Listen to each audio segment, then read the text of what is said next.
Yo mga idol, kamusta? Sports Talk PH nga pala.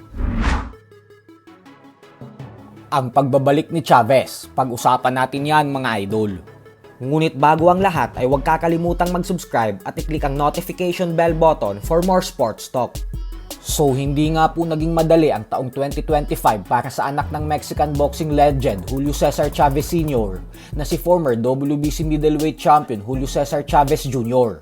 Dahil bukod sa nakakahiyang pagkatalo niya sa kamay ng isang YouTuber na si Jake Paul, ay nabilanggo din ito at dineport ng immigration sa Amerika pabalik ng Mexico matapos mapag-alaman na sangkot ito sa mga mafia na may ugnayan sa pagbebenta ng mga ipinagbabawal na gamot. Subalit kahapon po ay muli itong sumampa sa ibabaw ng lona upang patunayan sa lahat na hindi pa siya tapos at na may natitira pa siyang lakas pagdating sa sports ng suntukan. At dito nga po ay nakatapat niya ang dayong fighter galing sa Argentina na si Angel Saco. Nagmistulang isang one-sided fight po ang bakbakan na ito pabor kay Chavez dahil binugbog niya lang si Saco sa buong laban.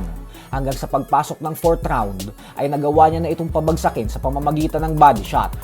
Pagkatapos nito ay hindi na nag-aksaya pa ng panahon si Chavez at hindi na din ito binigyan pa ng pagkakataon na makapag-recover si Saco, kaya nagpaulan na ito ng sunod-sunod na power combinations. At dahil wala nang maging sagot ang Argentine fighter, kaya nagdesisyon na lamang ang referee na ihinto na lang ang sagupaan, dahilan kung bakit nakuha ni Chavez ang panalo via 4th round technical knockout.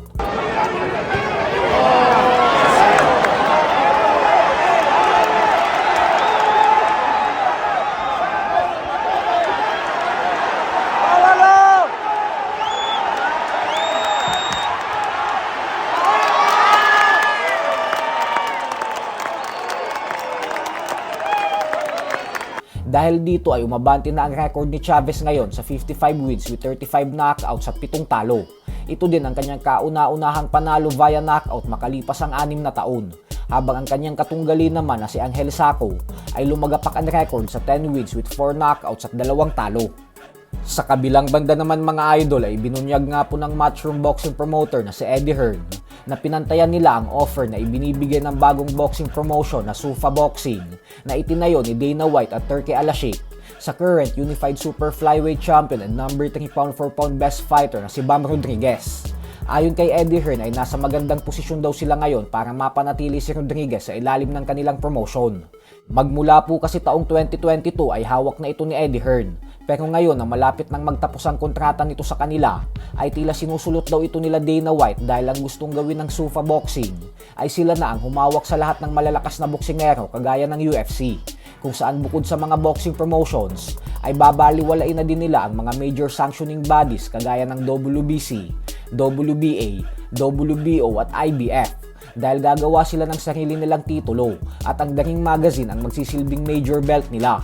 Ito po ang kinakatakot ng mga boxing promoters ngayon at maging ng mga sanctioning bodies. Kaya naman kailangan na talaga nilang maglabas ng pera at pantayan ang mga higanting offers na inaalok ng Zuffa Boxing sa mga fighters nila. Ayon naman kay Eddie Hearn ay dahil umano sa tiwala na ibinigay sa kanya ni Bam Rodriguez, kaya bibigyan niya daw agad ito ng magandang laban ngayong taon, kung saan iaanunsyo na umano nila ito sa lalong madaling panahon. So hanggang dito na lang po muna tayo mga idol.